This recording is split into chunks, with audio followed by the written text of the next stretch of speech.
I caught my brother in bed with my fiancée. My family forgave them and ambushed me at Christmas, so I ghosted them and built a new life. I need to get this out somewhere. Anywhere. Because if I don't, I'm going to lose my mind. 3 days ago, I came home early from a construction site in the Northern Industrial District. We'd finished pouring the foundation ahead of schedule, and my project supervisor sent everyone home at 2 p.m. I was pumped, figured I'd surprise Iris, maybe grab takeout, spend the afternoon together before she had to leave for her evening shift at the hospital. I work as a civil construction project manager. Long hours, dirty boots, but honest work. My dad owns a construction company, and I've been in the industry since I was 18. Built a decent life for myself. Nice apartment in a newer complex, reliable truck, money and savings. At 28, I thought I had it figured out. Iris and I had been together 3 years. Engaged for 8 months. She's a surgical nurse, smart, beautiful, ambitious. We met at my sister Mia's birthday party. Hit it off immediately.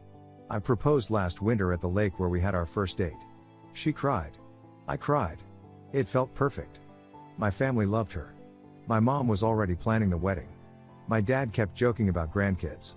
My younger brother Dylan, 26, bartender at a downtown gastropub, always said Iris was too good for me in that joking but not really way brothers do. I should have seen it then. So 3 days ago, I pulled into my apartment complex at 2:30 p.m. Saw Iris's car in the lot, normal, she had Tuesdays off. Grabbed my keys, headed upstairs. The door was unlocked. Also normal, Iris had a key. I walked in. Heard something from the bedroom. My bedroom, not gonna lie, my first thought was that she was watching TV. But the sound was wrong. Voices. Low. Movement. I opened the bedroom door. My brother Dylan was in my bed. With my fiancée. I didn't yell. Didn't scream. Didn't throw anything. I just stood there for what felt like an hour but was probably 5 seconds. They scrambled apart. Iris grabbed the sheet. Dylan started stammering something, I don't even remember what. I said, "Get out. Both of you. Now." My voice didn't shake. It was flat. Cold. Dead. Dylan tried to stand up, pulling on his jeans. "Man, listen, You have 10 minutes to get out of my apartment. If you're still here after that, I'm calling the cops." Iris finally spoke. Her voice was small. "Please, let me explain." I looked at her. Really looked at her. This woman I was going to marry. This woman I trusted with everything. "Don't," I said. "Just go." She reached for my arm. I stepped back like she was on fire. They left in 8 minutes. Dylan kept trying to talk. I didn't respond. Just stood in my living room, arms crossed, staring at the wall until I heard the door close. Then I sat down on my couch. Didn't cry. Didn't break anything. Just sat there feeling like my chest had caved in. I texted Iris an hour later, "Engagement's off. Don't contact me again." Then I called Dylan. He picked up on the first ring, started with, "I'm so sorry, I don't know what happened, it just. You're dead to me," I said, and hung up. I blocked Iris on everything. Phone, social media, email. Deleted every photo.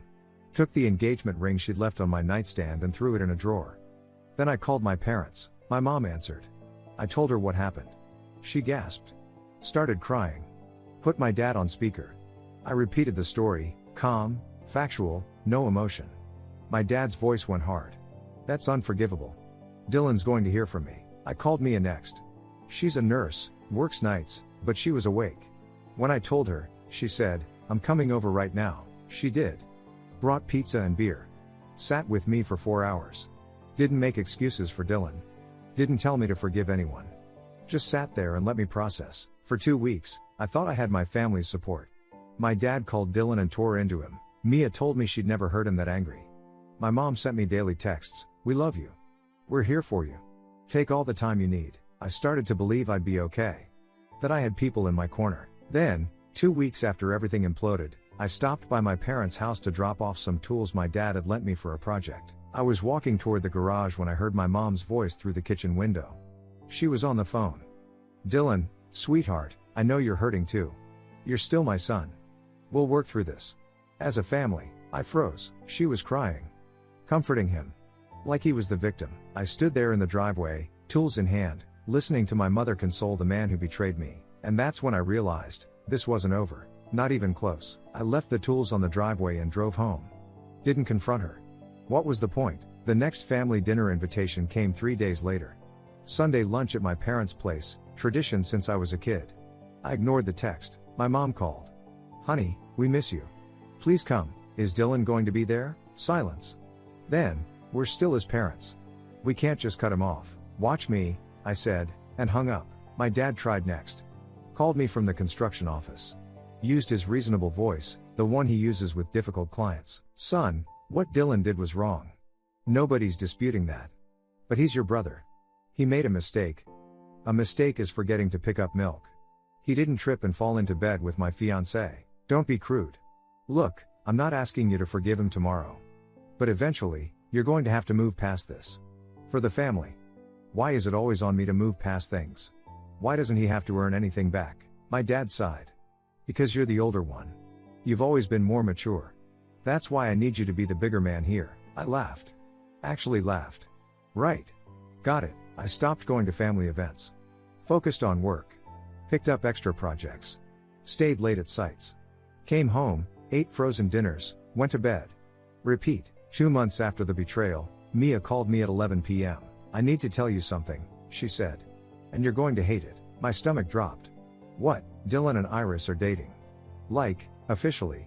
Mom and Dad know. I was silent for so long. Mia said my name twice to make sure I was still there. How long? I finally asked. I don't know. A few weeks? I just found out tonight. They were at dinner. Together, at Mom and Dad's house. Yeah, and nobody thought to tell me. Mom said they didn't want to upset you. That you were healing and this would set you back. I wanted to put my fist through the wall. Instead, I said, thanks for telling me, and hung up. I confronted my parents the next day. Showed up at their house unannounced. They were having coffee on the back porch. You're letting them date? I said. No greeting. No preamble. My mom's face went pale.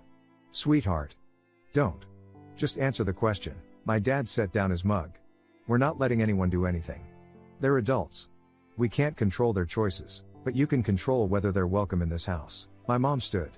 We're trying to keep this family together. I won't choose between my sons. You already did, I said. You just chose him. I left before she could respond. Thanksgiving came. I wasn't planning to go. But Mia begged. Literally begged.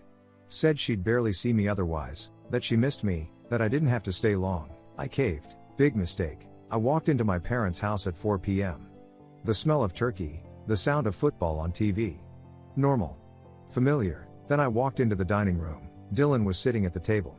Next to him, holding his hand, was Iris. Nobody had told me they'd be there. I stood in the doorway. Every eye turned to me. My mom's face was hopeful, like she thought this would magically fix everything. I didn't say a word. Just turned around, grabbed my coat, and walked out. Behind me, I heard my mom call my name. I kept walking. Nobody followed me to the car. December hit. I worked through Christmas Eve. Told my family I had a project deadline. I didn't, but they didn't need to know that. Christmas morning, Mia texted, please come tonight. Just for a few hours. Do it for me. I stared at that text for 20 minutes. She'd been the only one who hadn't made excuses for Dylan. The only one who seemed to understand how wrecked I was. So I went. I showed up at 7 p.m. The house was lit up like a damn department store. Cars in the driveway, my parents, Mia, my aunt and uncle, and Dylan's car. And a car I didn't recognize but had a bad feeling about. I almost left right then. Should have trusted my gut. I walked in. Everyone was in the living room. Christmas music playing. My mom spotted me first. Her face lit up. Oh, sweetheart, I'm so glad you came. She walked over, hugged me. I barely hugged back. Then I saw the rest of the room. Dylan. Iris. Sitting together on the couch. My dad standing near the fireplace. Mia on the love seat, looking guilty as hell. My mom stepped back, hands on my shoulders. Tears in her eyes. This is what Christmas is about, she said. Family. Forgiveness. Being together. I looked around. At the faces staring at me expectantly. At Dylan, who wouldn't meet my eyes. At Iris, who looked like she wanted to disappear. You ambushed me, I said quietly. No, honey, we just thought. You ambushed me. My dad spoke up. Son, we can't keep doing this. We're a family. It's time to move forward. Something inside me went cold. Perfectly, crystalline cold. You're right, I said. It is time to move forward. I grabbed my coat. My mom grabbed my arm. Please, don't do this to us. I gently pulled free. Looked her in the eye. I'm not doing anything. You did this. I walked out into the December cold. Got in my truck. Drove home. That night, I made a list. A real, physical list of everything tying me to the city.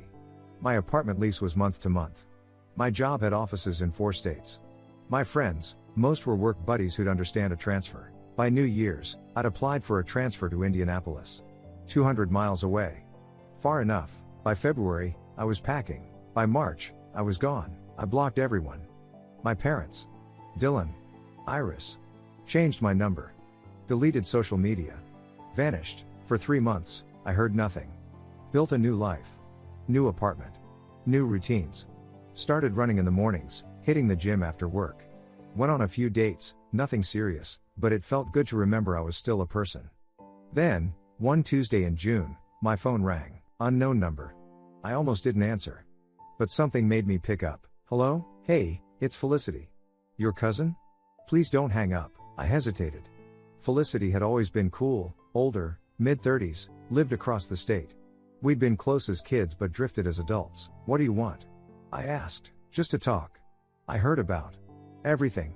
I'm not calling for them, I swear. I just want to check on you. Can we meet for coffee? Just me. I promise. I should have said no, but I was lonely. And she sounded genuine. Fine, I said. But if anyone else shows up, I'm gone. Deal, she said. We set a date for the following Saturday. A coffee shop near my new place. I told myself it would be fine. That Felicity wouldn't screw me over. I was wrong. Felicity showed up alone. I got to the coffee shop 15 minutes early, scoped out every corner, checked the parking lot twice. Paranoid? Maybe. But I wasn't getting burned again. She walked in at exactly 2 p.m., saw me, smiled. Came over by herself. No family trailing behind. No setup. We talked for 2 hours. She didn't make excuses for anyone. Didn't ask me to forgive or forget. Just asked how I was doing, what Indianapolis was like, if I was settling in okay. I'm good, I said. And I meant it. I'm glad, she said. You deserve to be. When we parted ways, she hugged me. Take care of yourself. And hey, if you ever want to grab coffee again, I'm around. I drove home feeling lighter than I had in months. A week later, I met Autumn. I'd started running at this community park near my apartment, 3 miles, every morning before work. That Sunday, I was cooling down by the pavilion when I saw her setting up tables for some kind of event. She was struggling with a folding table that wouldn't lock into place. I walked over. Need a hand? She looked up, wiped sweat off her forehead. Please. This thing hates me. I got the table locked in 30 seconds. She laughed. Show off. Years of construction work, I said. I fought worse. Her name was Autumn. She was a therapist, volunteered at a youth center on weekends. They were hosting a community cookout. She had brown hair pulled back in a ponytail, green eyes, and a smile that felt real. We talked while she set up. I offered to help with the rest of the tables. She didn't say no. By the time the cookout started, I had her number. We went on our first date 3 days later. Dinner at a quiet Italian place. She asked about my work. I asked about hers. No games, no pretense. Just 2 people getting to know each other. I didn't tell her about Dylan or Iris or any of it. Not yet. That felt like baggage for a second or third date. But by the 3rd date, I did tell her. All of it. She listened without interrupting. When I finished, she reached across the table and squeezed my hand. That's brutal, she said. I'm sorry you went through that. No pity. No over-the-top sympathy. Just acknowledgement. I fell a little bit in love with her right then. 2 months into dating Autumn, Felicity called again. Hey, so my birthday's coming up, she said. I'm doing a small dinner. Just close friends. Low key. You should come. I hesitated. I don't know. I promise, it's just my friend group. Nobody from the family. Scout's honor.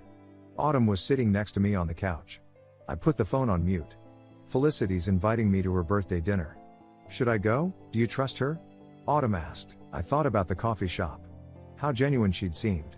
Yeah. I think I do. Then go, Autumn said. But if anything feels off, leave. I agreed to the dinner. The restaurant was downtown, a place I'd never been. Felicity texted me the private room number. I walked in, scanning for red flags. The room was set up with a long table. Balloons. A happy birthday banner. And sitting around that table, my mom. My dad. Mia. Dylan. Iris. Every single one of them. Felicity stood near the doorway, looking caught between hope and guilt. Like she knew this was wrong but convinced herself it was right. My dad stood up. Son. We need to talk. I didn't move. Didn't sit. My voice came out low, controlled. Dangerous. What is this? My mom stood too. Please, sweetheart. Just sit down. Let's talk like a family. You ambushed me. Again. My dad took a step forward. You need to stop running. We're your family. You need to forgive and move on. Which son are you talking to? I said. Because it seems like you already picked one. Dylan finally spoke. Man, come on. It's been almost a year. Don't, I cut him off. Don't you dare. My dad moved closer.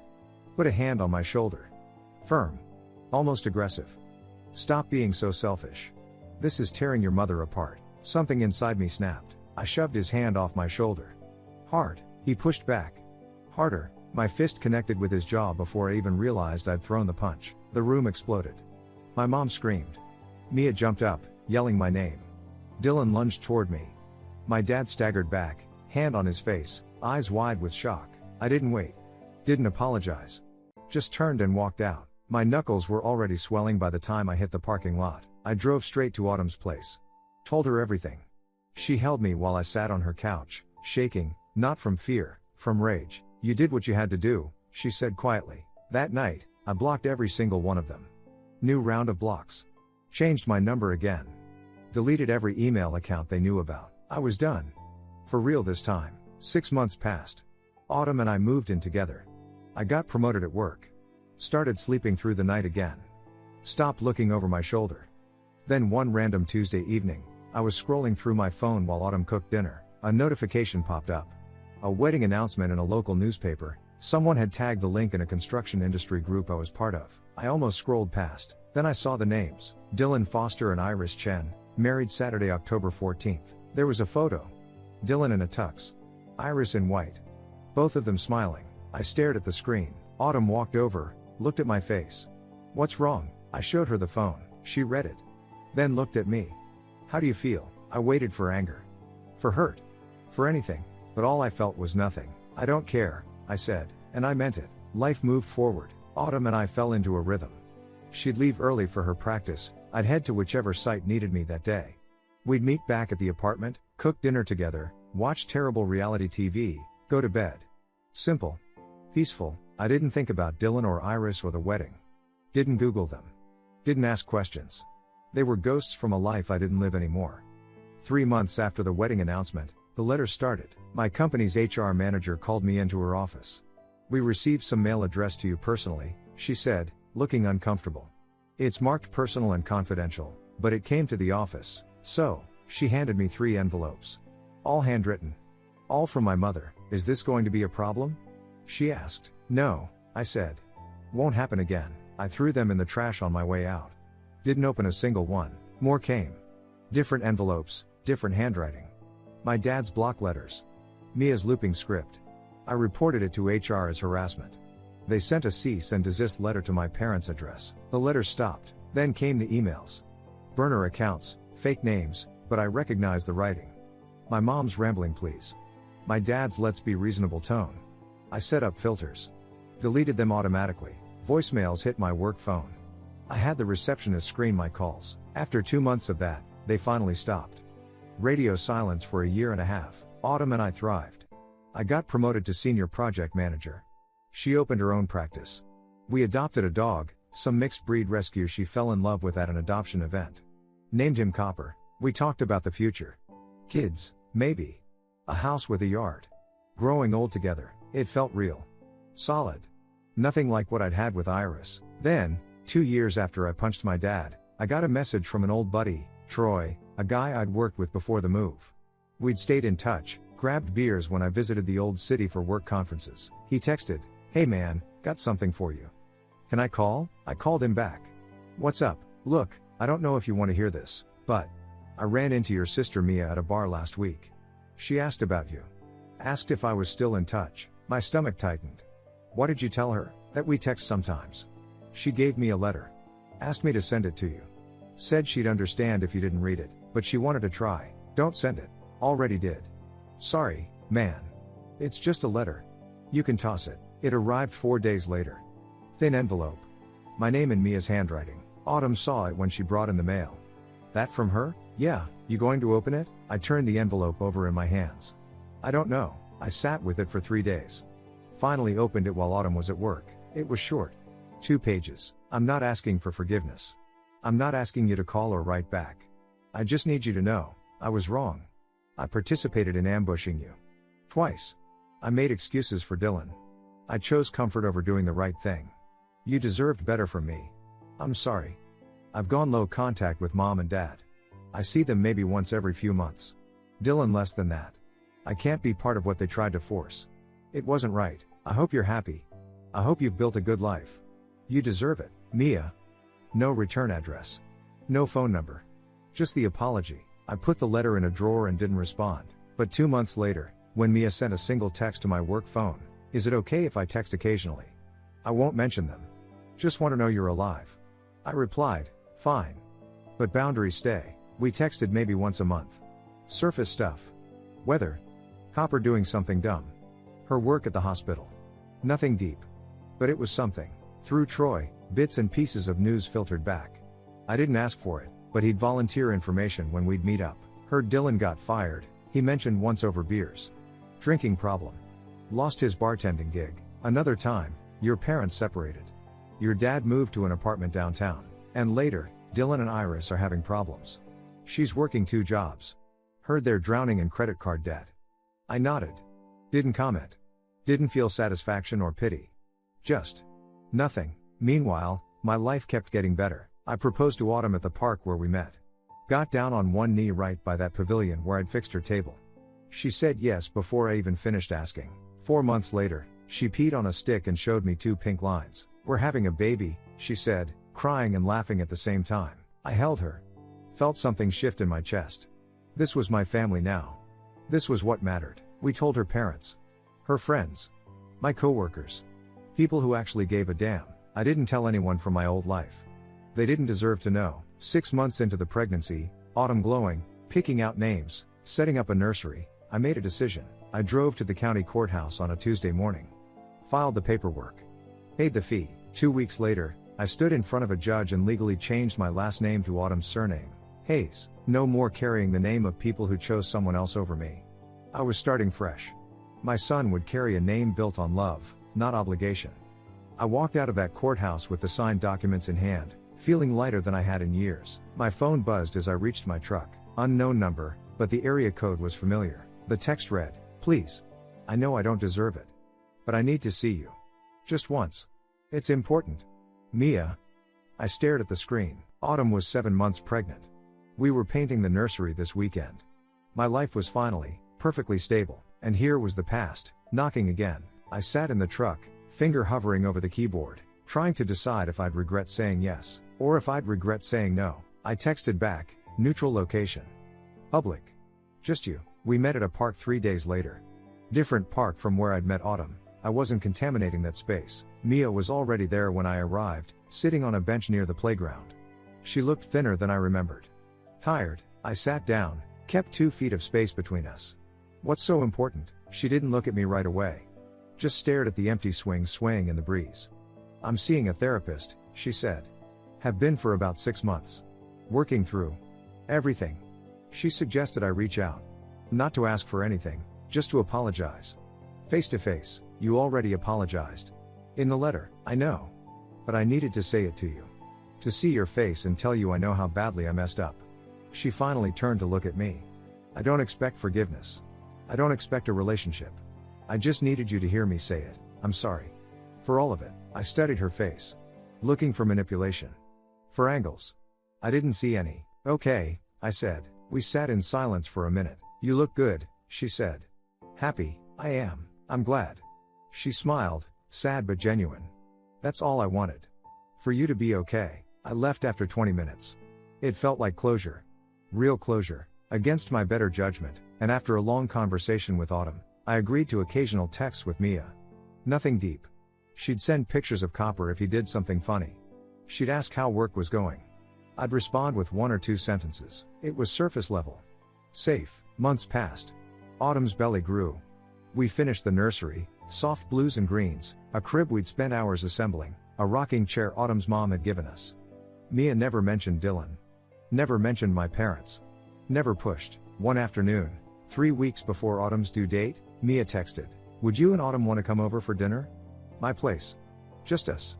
I'd really like to meet her properly.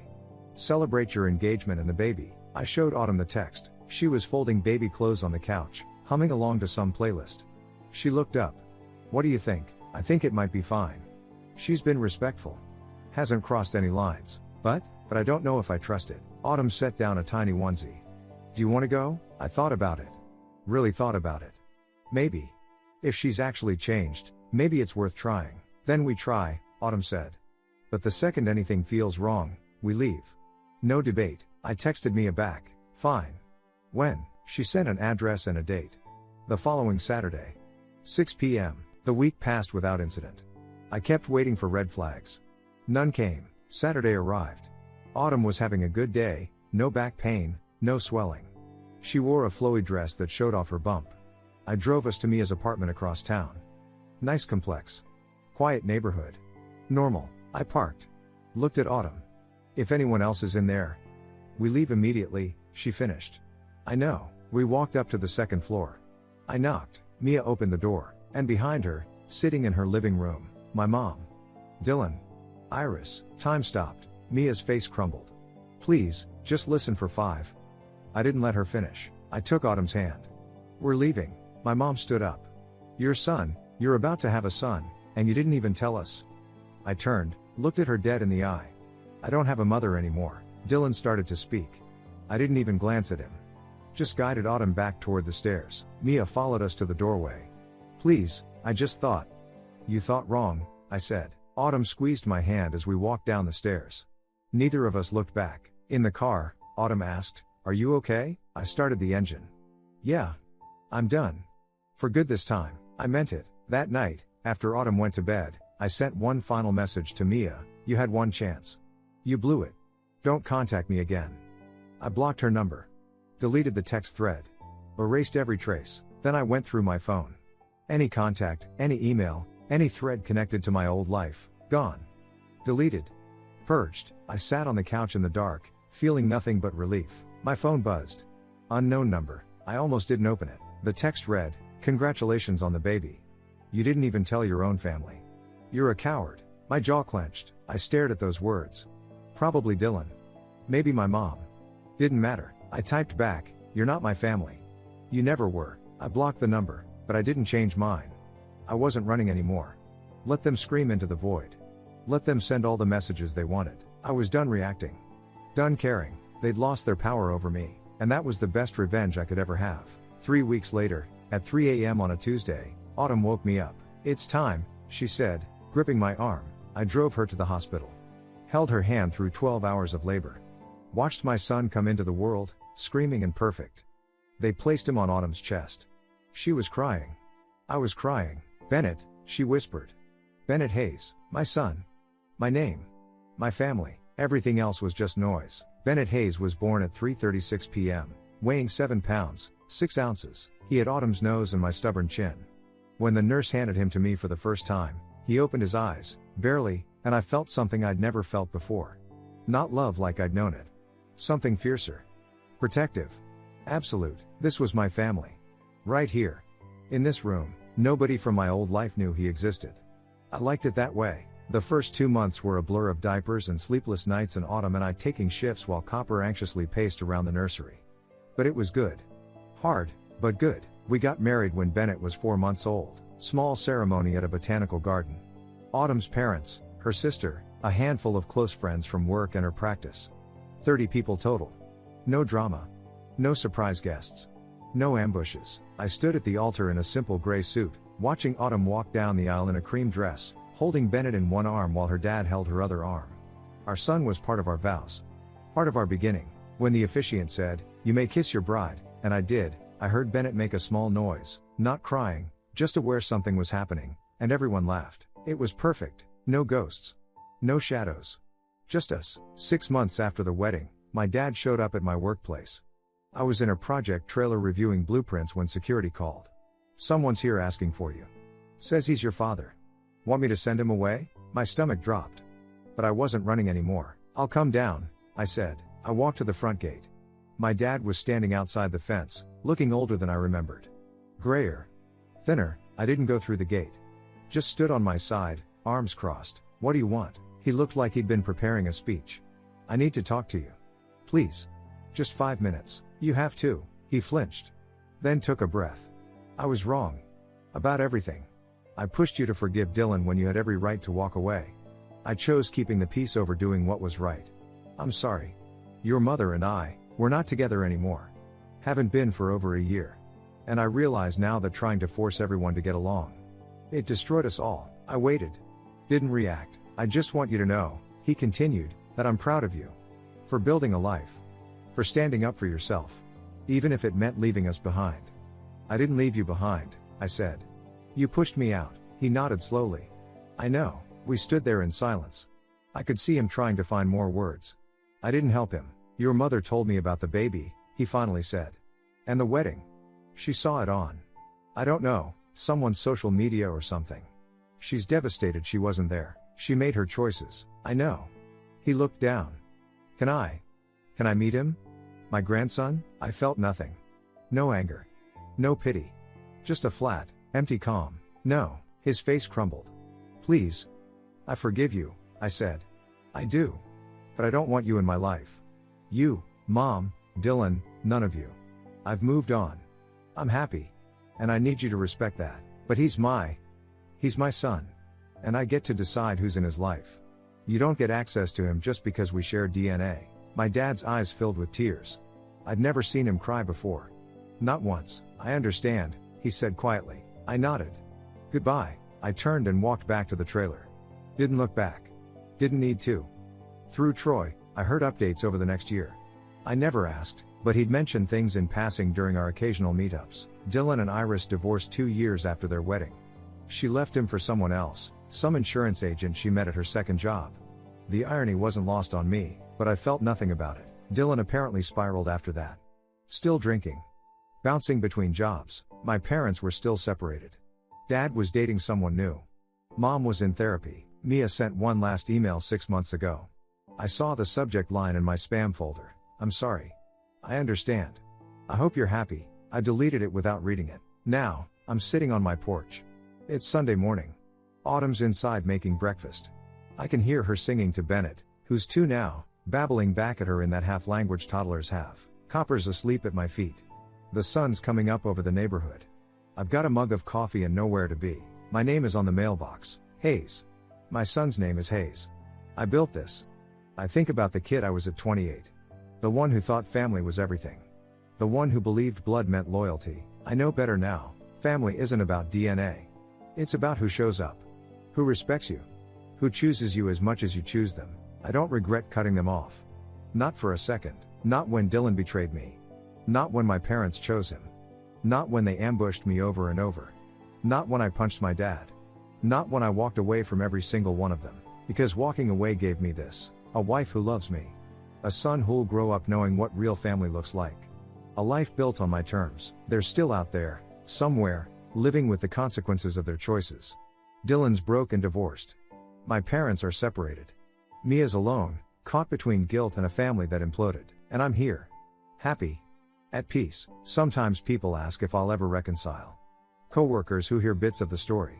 Autumn's friends who can't imagine cutting off family. I tell them the truth. No, not because I'm bitter. Not because I'm holding a grudge, but because I don't need them. I don't want them. And I refuse to let anyone back into my life who's already proven they'll choose someone else when it matters. Bennett calls from inside. I smile, finish my coffee, and head in. This is my family now.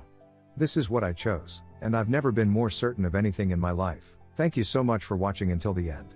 If you really like our videos, please don't forget to like, share, and subscribe. Have a great day.